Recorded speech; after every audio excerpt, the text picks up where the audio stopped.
Hello ladies and gentlemen, and welcome back to my channel for another Hot Toys 1/6 scale Ahsoka series, but also sort of Clone Wars figure unboxing and review.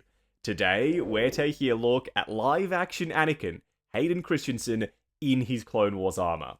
Now, I got mine at a discount from Pop Collectibles. I've popped a link to their site in the description, along with the discount code Justin's Collection, for 5% off your order if you decide to buy from them. As always, do your own research, make sure you're comfortable before buying. You're heading down to the description. Why not hit that subscribe, bell notification icon, and join button, so you're notified as soon as brand new Star Wars content goes live. I've got so many questions leading into this video. Number one for me is the head sculpt great? Like in this picture, I really like it there. Or maybe not so great, like in this one. It might be dependent on angles and lighting and the eye position, but we'll find out throughout the course of the video, so for right now, question mark for the head sculpt. The other thing I'm curious about is, seeing as though this is technically like a 2.0 of sorts, they gave us Clone Wars Anakin based off sort of Battlefront, but also sort of the animation and live action at the same time with their 1.0. This straight live action. So is there any reuse from their first Clone Wars Anakin release? Hoping to answer all of those questions and more throughout the course of the video. As for the box art, up front, an image of the prototype. That leather grain texture looks so freaking sharp. I'm hoping that translated to the final production piece. Then the glossy Ahsoka themed wraparound banner. World between worlds behind Anakin, and this vibrant blue as the accent color for the logos and text. This video is brought to you by JustinsCollection.shop, the home of the figure first aid kit, as well as other accessories to help your collection be the best it can be. The first aid kit contains multiple tools to help you with maintenance, styling rooted hair, and much more. We also sell crotch grabbers, soft rubber tips to prevent damage, and they're compatible with most modern Hot Toys base molds. Acrylic risers come in multi-packs. They're optically clear, thick and sturdy, and stackable. Check out the link to JustinsCollection.shop in the description. On the side of the box, the wraparound banner continues. We've got another shot of Anakin looking off to the side, just working that smolder. It's a really interesting expression they went with. But anyway, around the back, warnings, legal information, and Hot Toy store locations. Honestly, I just want to say a massive thank you to Dave Filoni for making this happen. Live-action Clone Wars in that flashback scene in Ahsoka, because now we've almost got this line within a line. The Clone Wars subline as part of the Ahsoka series collection, and we've got Ahsoka herself and Anakin and live-action Captain Rex, all three of them on this slipcover. As for Anakin himself, first in-hand impressions, even before I take him out of the box, I'm already noticing differences with the outfit, not just the head sculpt versus their first one. So far so good, essentially.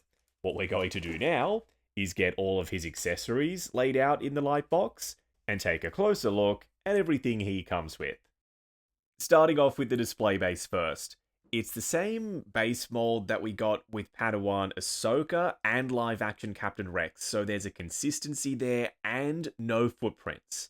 Remember when they used to give us these with the footprints on the surface? Thank goodness they've ditched them. We've still got the sand dunes, a lot of texture sculpted in, and so much paint. Darker shading in the crevices, some speckling over the top, lighter dry brushing to highlight the tops of the sand dunes. And while there is some bumpiness to the surface, I don't think that's going to get in the way of posing. You'll still be able to get him standing on this base, no problem. Around the front, Star Wars and Anakin Skywalker on the etched nameplate. Then up top, a height-adjustable, wide-scoop crotch grabber. Okay, I've got a question. I want to know if it's just me. These holograms, do they make sense to you? Padawan Ahsoka does, and she looks great. Translucent blue plastic with line work over the top, very hologrammy, but Phase 2 Captain Rex and Episode 3 Obi-Wan, packaged with a Clone Wars Anakin, doesn't really work for me. I would have preferred Phase 1 Captain Rex and Clone Wars Obi-Wan. These are probably reused from another release, I reckon. Now, the hologram projector also reuse, well sculpted and well painted for as small as this is, and it's of course compatible with all three of the mini holograms. Anakin's Graflex, pure reuse, but it looks as good as always. Nice and shiny where it needs to be, the pops of metallic, then we've got the knurling around the middle band, which is prequel accurate, detail work on the activation box, the raised sections for what would be wiper blades making up the grips, and switch out CoverTech wheels. This is the extended one. They also include a collapsed version. I always leave the extended one on there just to save me having to switch these things out because it is very fiddly to do that. And it doesn't impact him being able to hold it. You can just rotate the blades so the CoverTech wheel is facing the open part of the grip, if that makes sense. Both blades are compatible with both hilts, the non-light up one and the USB-C powered light up version. They're translucent plastic, back to shiny. They were doing matte for a while. They've since now ditched that, it seems. They're going back to this high gloss finish. They're tapered to a point at the end, and they are extremely desaturated. This is what we used to get, the blue lightsaber blades. This is what they're giving us now. Almost just straight clear plastic, just with a really subtle blue tint to it. But these, even I can't deny it, Hot Toys cooked with these, the blaster bolt deflection effects. We should have been getting these for years, but they've just now decided to do it, and if they want to reuse these for future Star Wars figures, I wouldn't be mad at that. You slide them down the blade, this one goes towards the bottom, whereas the other sits up a lot higher, and in the collection, am I going to display Anakin with these? Yeah, absolutely. The swooshing effect blade, they teased us with a fixed version, but they've not delivered that. It's still an equal triangle fan all the way down. There's no defined leading and trailing edge besides the one that they've painted a slightly darker shade of blue. It's almost unnoticeable. But the question is, can you attach these lightsaber blade deflection effects to the swooshing blade? Yes. Not well. Feels like that's going to scuff up the translucent plastic, but you can do it.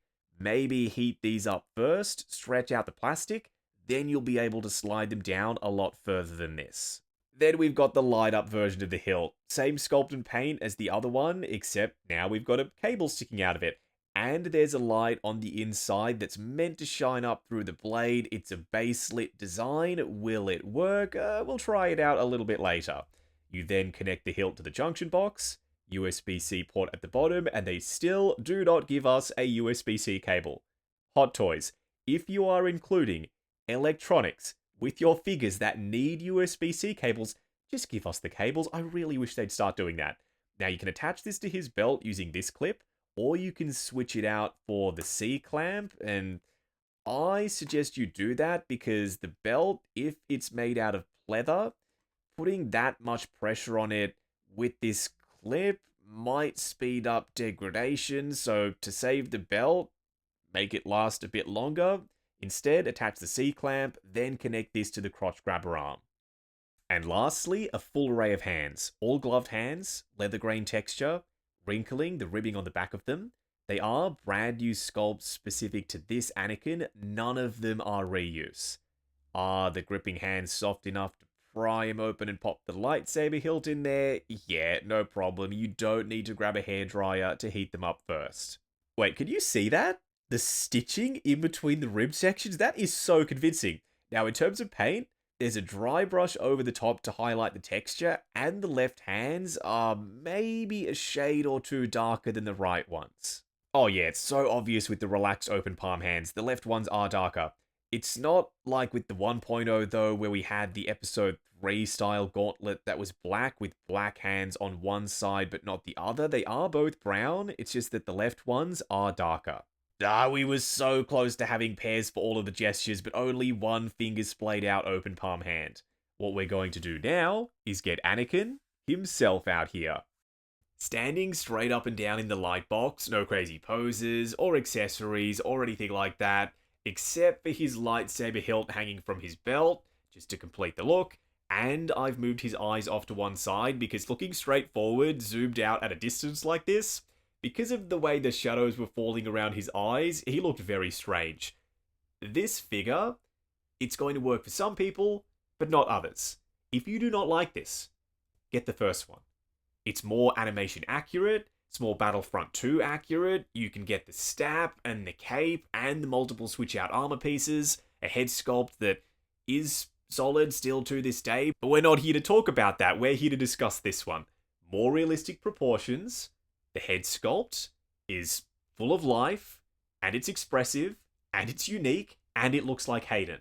You don't get as much stuff in terms of switch out armor pieces, but what they have given us is screen accurate. Then there's wires in the outfit, and they've used high quality materials, and the stitching is sharp. Very little to complain about for me about this piece at this stage. I'm sure more things will present themselves as we work our way through the video. Oh boy, this is one controversial Annie sculpt. Up close and personal, kicking things off with Anakin's head sculpt. I can see why it's controversial. This expression, from the get-go, when they first announced this piece, the prototype pictures, people said that this was never going to work.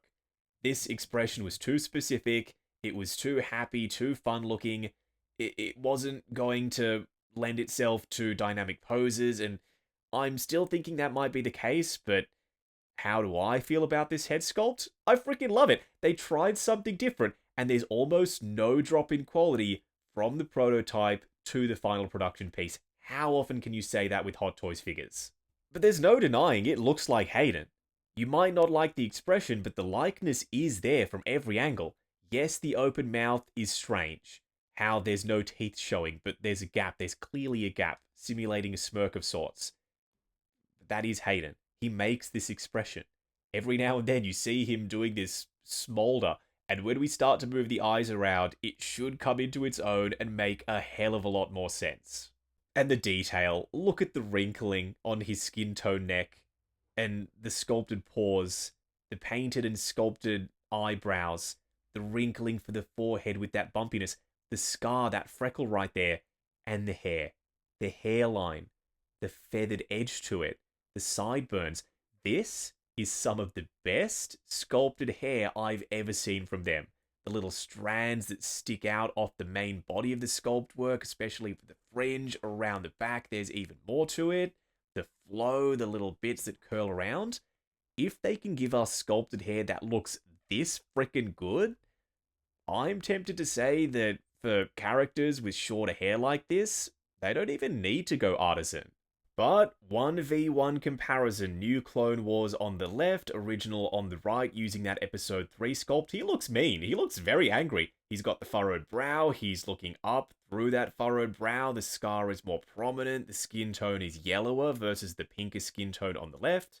There's more hair, it looks less realistic, and it's darker in tone. There's that subtle metallic finish to the hair on the new one, and I'm here for it.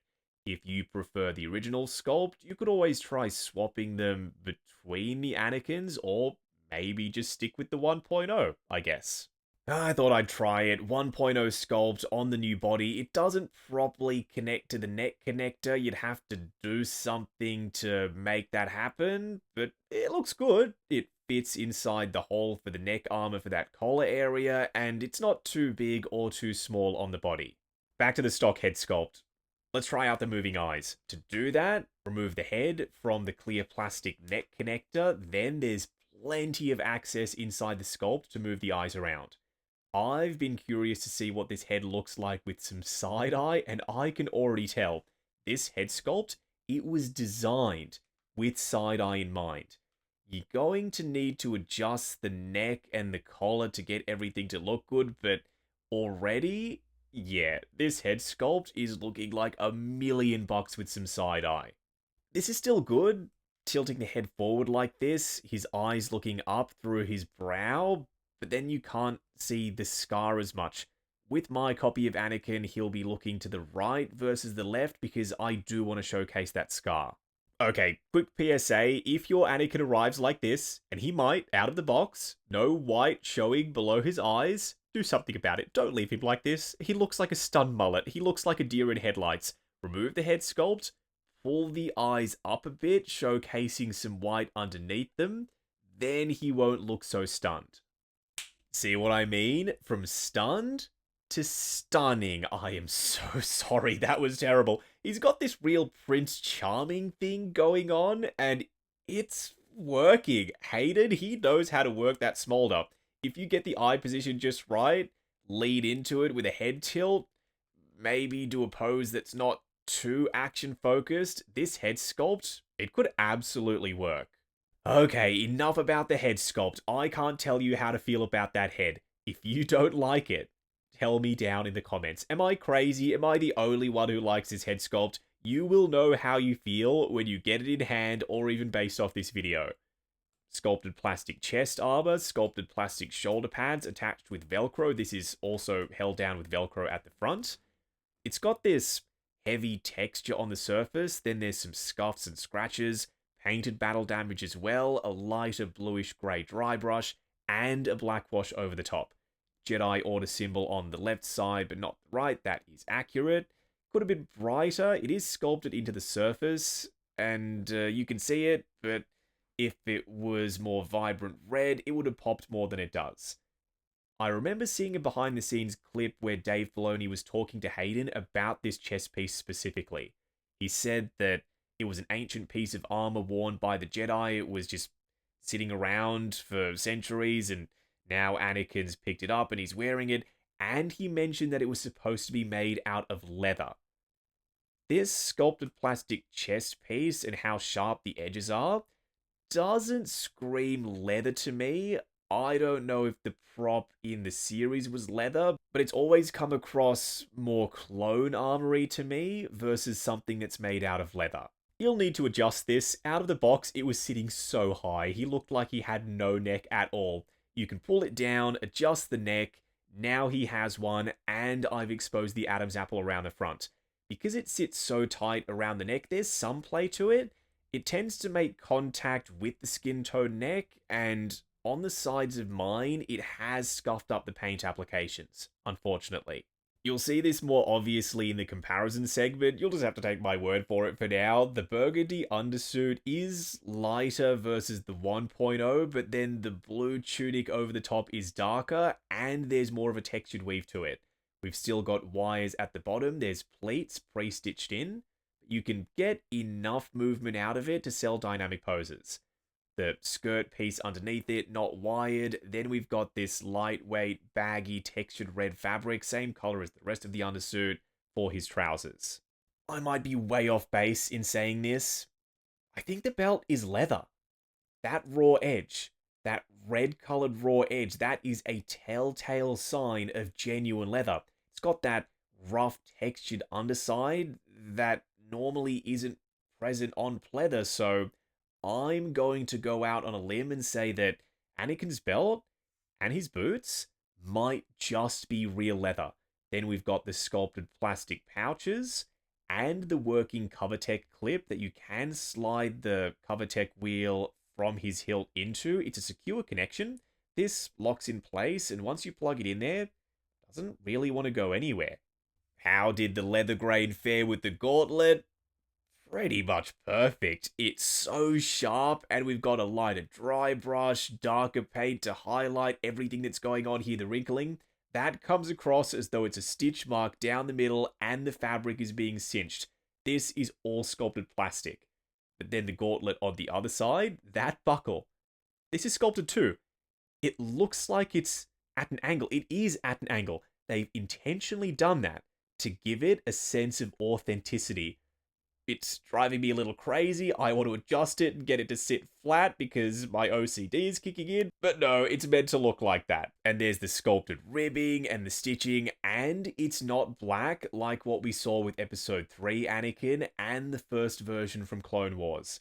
It was brown in the show, so it's meant to be this color. Yeah, they look, they feel, they smell like genuine leather. They're soft and supple, yet there's a thickness to them, the red raw edge. this detail work on the back, that's impressive. No idea how they've done it. They have the ribbing down the front down pat, and the sculpted detail on the underside for the tread. Before we can move on to comparisons and the rest of the video, my least favorite part of reviewing Star Wars figures, Hot Toys, piece of shit, LED light-up lightsabers. They're just barely better than nothing. The LEDs, they're not strong enough, the blades, they're tapered so they don't look right, and light doesn't transfer through them properly. I'll give this one a chance, I'll turn off the studio lights, we'll see what that looks like, but just setting this up is a chore. The junction box, we can't pop it around the back because of this thing. Can't go on that side because it would stick out and bump into his arm. It does that on this side too, but at least you can push it sort of around the back. If you connect it to the crotch grabber arm, then it won't be a problem. Still, it's not a flawless solution. Flicking the switch. Ready for it? Here we go. 1, 2. That is on. Seriously. This is the LED turned on. The blue color doesn't even look right to me. They've gone for a different shade of blue than usual, and that doesn't come across accurate. Let's turn the studio lights off and see what this looks like in darkness. It looks better in low light, but come on, nobody's displaying Anakin in pitch black. What, for the sake of this? A mediocre at best light-up effect? I don't think so. And now that we've got the studio lights off, you can see all of these imperfections in the blade. So, what's the alternative? Enter Ironworks. I've popped a link to their Insta in the description, as well as Panther 3D, the chap who designed the blade and the hilts. We'll talk about both of those things in more detail in a second. But night and day difference, right? Plugged into the same power supply, yet one of them looks like a real lightsaber. It's casting this blue glow onto Anakin. You can actually see him without even needing to turn the studio lights on. That's how bright it is. Quick little Ironworks spotlight. You are spoiling us, my friend. The sculpt work on display with this Anakin hilt, it is beautiful. It's almost 1-to-1 versus the Hot Toys hilt. Size-wise, paint app-wise, detail-wise, the knurling actually looks sharper with the Ironworks hilt, and they've sculpted the detail work on the activation box, whereas with the Hot Toys one, it's just printed. Then the blade, it's thick, it's an equal size all the way to the tip where it's rounded, it doesn't taper down, it's not supposed to look like that. This is an accurate lightsaber blade. Even with the LEDs turned off, the blue is vibrant, it still looks good. We've got a cable coming out the side, single braided cable, no junction box, plugs straight into a USB-A power supply. And the best part about this lightsaber hilt is app control. You can turn it on and off using an app. The color changing thing, you can ignore that. You can control the brightness as well. If you don't want them to be as punchy, just dim it down. The flexibility, the look of this thing, the durability of the blade, Ironworks, this saber, quite frankly, is blowing my mind. And I also had to cop a couple more. I got Luke Episode 6. Once again, a gorgeous looking hilt. The shine on that, the crispness of the sculpt work, and then the blade. Turning this one on, something about green 1/6 scale lightsabers, they look even more real on camera when they're illuminated. Last one, I promise. Darth Vader as well. Blue, red, green. Had to get all three. The blade, look at the vibrancy. It's not splotchy at all. It's nice and opaque. Rounded tip. We've got the separate D-ring up top. Not that you'd use it, because you wouldn't have this hanging from Darth Vader's belt, but it's there. Then the wires around the front. The lever that hangs down past the bubble strip activation box. And the wire once again coming out the side. I've popped a link to Ironworks in the description. Just a reminder in case you wanted to pick up any of these sabers. Turning on the red blade. It comes across orange on camera. I'm not sure why. In person, it's a very fiery, vibrant red. For a quick side-by-side comparison, will they ever stop increasing the height of their figures as they make newer versions of the same characters? New Anakin left, original right. New one is taller. He didn't need to be taller. The 1.0 was already a large figure, but yeah, nah, they made the new one taller. The armor is different. The body is different in terms of proportions. He's rounder and fuller on the left, shorter neck because of the armor, how it rides up, warmer tone of brown for the belt and the gauntlets and the boots, brighter undersuit, different shade of blue for the tunic, and it's more textured and it's a different cut. Heaps of differences between them. They are not the same. Dave Filoni, you know what you need to do. Obi-Wan, in live action, wearing his Clone Wars gear. Make it happen. But look at this. One happy little Clone Wars family. Well, the only one who's really happy is Anakin with that smile on, but Padawan Ahsoka, Clone Wars Obi-Wan, Anakin, these three, they will be displayed together in the collection. Ahsoka and Anakin, they are not going on the Ahsoka shelf. I'm popping them in my Clone Wars display. You can always go for Rex instead of Obi-Wan if you prefer this. It's more scene accurate from the Ahsoka series, and they were released together in the same line, so this also works. Going over articulation, starting off with Anakin's head sculpt. Ball joint at the base of the neck, then a double ball peg underneath his head. I would not rely on the ball joint at the bottom, just because his neck will rub up against the inside of the collar, and you will damage it. I promise you the paint is going to get scuffed. Combined though, all in the name of science, looking forward to there, looking up to there, restricted, way more restricted than forward in fact, swivel, and some pivot side to side. Arms almost go completely flush down by his sides. They spring back out because there's a lot of padding for the torso.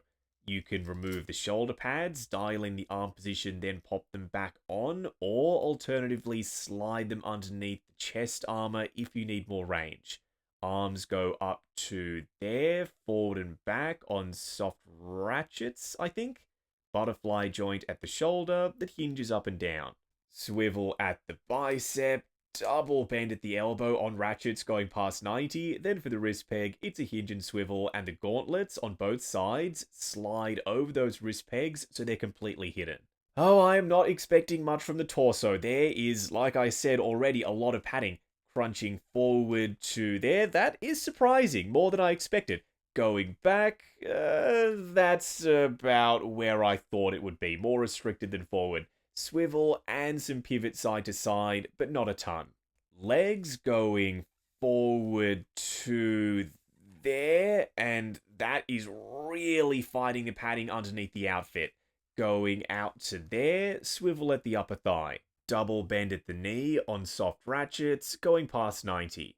Double ball peg inside the material boots, good for forward and back. I wouldn't go that far forward. The material gets pinched inside the joint, so just do so at your own risk. Swivel, no problem, and plenty of ankle tilt. Moving on to the 3 cool and 3 annoying things. The first annoying thing is the collar for Anakin's chest armor is so tight around the painted skin tone neck that out of the box, even though there was plastic covering Anakin's neck, mine has multiple sections where the paint has been scuffed away, on either side and up front for the Adam's apple. Luckily, you can adjust the armor to hide those bits, but you really shouldn't have to. There should have been foam padding on the inside of this collar piece. The second annoying thing is there is so much padding underneath this outfit. His torso is incredibly wide. I get it. Hayden looked a little bulky when he was wearing this in live action. But they could have slimmed him down in 1/6 scale so that he didn't look quite as wide as this. The third annoying thing is, why are your lightsaber blades getting worse and worse as time goes on, Hot Toys? DX07, that's the vibrant blue blade up top compared to Clone Wars Anakin? Just no. Add some saturation back to your lightsaber blades for people that don't want to rely on LEDs to give them that punchy look. The first cool thing, I might be wrong. I'm hoping I'm not. I'm praying I'm not, in fact. These boots and the belt, the raw edge, that red raw edge, the thickness of the material, the smell that's wafting off them, they scream genuine leather. I've checked Hot Toys website, the pre-order listing, and Sideshow's website. No mention of real leather, but based off what I'm seeing and feeling and smelling, I think this stuff is the real deal. The second cool thing, the blaster bolt deflection effects. They should have been doing these all along. They are no-brainers. Every prequel Jedi from now on, I want these blaster bolt deflection effects. And the reason why I've got them on the DX07 lightsaber right now is to show you that, yeah, they are backwards compatible. If you've got a figure in your collection like Clone Wars Obi-Wan, you want to pop them on his lightsaber, yes, they are going to work. The third cool thing, I was so hoping this would work, and it does. Better than expected, even. If you've got the 1.0 Clone Wars Anakin, and you're not using the switch-out animation-accurate chest plate, with the kick up at the shoulders and the front bits that can split to allow more articulation, the larger shoulder pads, and the cape, I'm pleased to report that all of it is compatible with this new release. The only issue I've run into is the chest armor does tend to ride up, covering up Anakin's neck. That's something you're going to have to adjust if you want to stick with this long term. Wrapping up on Anakin, based off his appearance in the Clone Wars, but also not, it's from the flashback scene in the Ahsoka series. If you want an Anakin that has that cocky, smug, sort of smoldery look about him, and also screams Hayden at the same time, has moving eyes, full fabric outfit so you can pose him, maybe leather elements as well, get this. If you don't care about the expression, and you don't like the changes they made to the look of the outfit in live action, get or keep the original. It's as simple as that. I am here for the changes and the new head sculpt because it breathes so much life into this piece. It looks just like him. From a distance, up close, tilt the head sculpt, move the eyes around, work with that expression. It's not going to be one that's universally loved, but as time goes on, I reckon people are going to warm up to it. I've seen folks online say that the likeness alone, ignoring the expression, is stronger than what we got with Artisan Anakin, and I agree. We don't have the rooted hair. This would not have worked for an Artisan Anakin in Episode 3 Anakin, I don't think. But for Clone Wars, capturing that fun vibe that most of the series had, this is my new default go-to Clone Wars Anakin. I am retiring the original piece. Will I bring the stap out of storage and put this one on it? That sounds like something to explore in a future video. Could happen, but for right now, ignoring the two Artisan figures, this Clone Wars Anakin is my new favorite 1/6 scale sculpted hair Anakin Skywalker Hot Toys. Y'all killed it, even when it comes to that smolder / smirking expression. Now, I got mine at a discount from Pop Collectibles. I've popped a link to their site in the description, along with the discount code Justin's Collection, for 5% off your order if you decide to buy from them. As always, do your own research, make sure you're comfortable before buying. If you're heading down to the description, why not hit that subscribe, bell notification icon, and join button if you like the sound of seeing your name in the end credits of my reviews. Like, comment, and subscribe. We'll catch you in the next video.